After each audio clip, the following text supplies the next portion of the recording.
సుమన్ టీవీలో మీ personal and business promotions కోసం కింది నెంబర్కి కాంటాక్ట్ చేయండి. యావత్ భారతదేశాన్ని కుదిపేసినటువంటి ఒక దుశ్చర్య కలకత్తాలో చోటు చేసుకుంది. ఒక జూనియర్ డాక్టర్ పై లైంగికంగా దాడి చేసి తనని హతమార్చడం జరిగింది.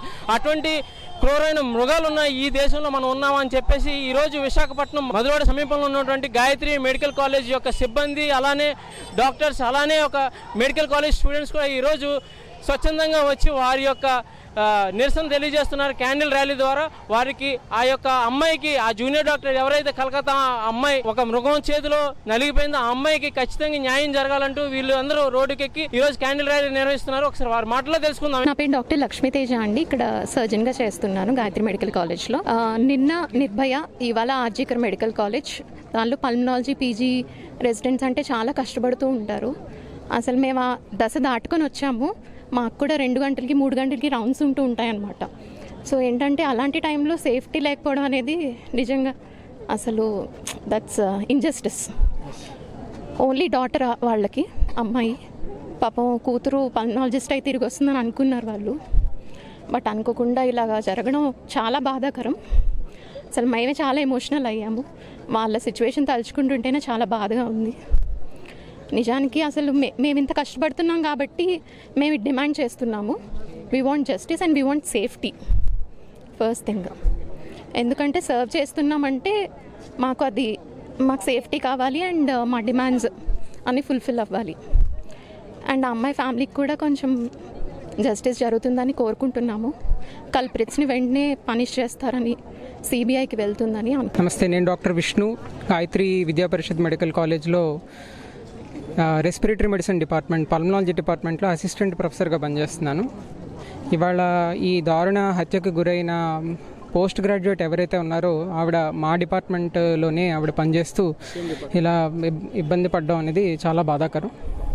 ఎత్ర నార్యస్తు పూజంతే రమంతే తత్ర దేవత అని చెప్పి మనం చదువుకున్నాం. సో స్త్రీలకి ఎక్కడైతే మనం గౌరవం కల్పిస్తాం, ఎక్కడైతే సేఫ్టీ ఎన్వైర్న్మెంట్ని ప్రొవైడ్ చేస్తాం, అక్కడ మాత్రమే మనం ఫ్లరిష్ అవ్వగలుగుతాం అనమాట. సో మన సిచ్యువేషన్ ఇప్పుడు ఎలా ఉందంటే, వర్క్ ప్లేస్ ఎన్వైర్న్మెంట్లో కూడా మనం సరైన ప్రొటెక్షన్ని ప్రొవైడ్ చేయలేకపోవడం, ఆ అమ్మాయి అంతగా ఇబ్బంది పడడం అనేది తల్లిదండ్రులకు కానీ యావత్ భారతదేశానికి కానీ చాలా బాధాకరం.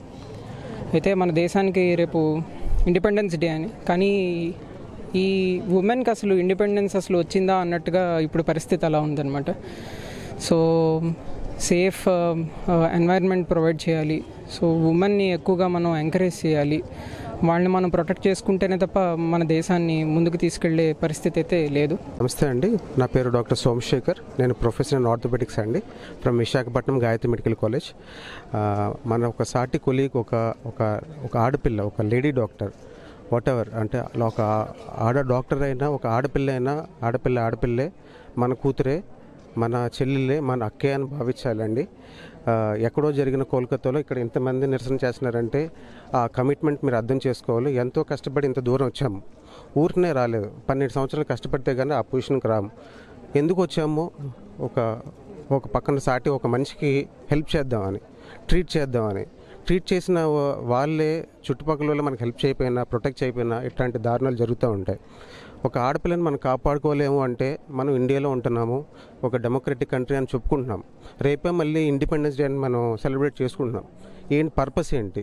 ఒక ఆడపిల్లనే మనం కాపాడుకోలేకపోయాము. మన డెమోక్రటిక్ కంట్రీలో అని, ఇండియా లార్జెస్ట్ డెమోక్రటిక్ కంట్రీ అని చెప్పుకుంటున్నాం. ఏమి గర్వకారణం మనకి దీంట్లో ఉన్నది? ఒక ఆడపిల్లని మనం కాపాడుకోవాలంటే ఒక సెక్యూరిటీ ఉండాలి. అది మన గవర్నమెంటే ప్రొవైడ్ చేయాలి. ఖచ్చితంగా మన మేనేజ్మెంట్ ప్రొవైడ్ చేస్తారు, కానీ వాళ్ళకి పైనుంచి సపోర్ట్ కూడా కావాలి. So we demand justice, we demand early justice for her.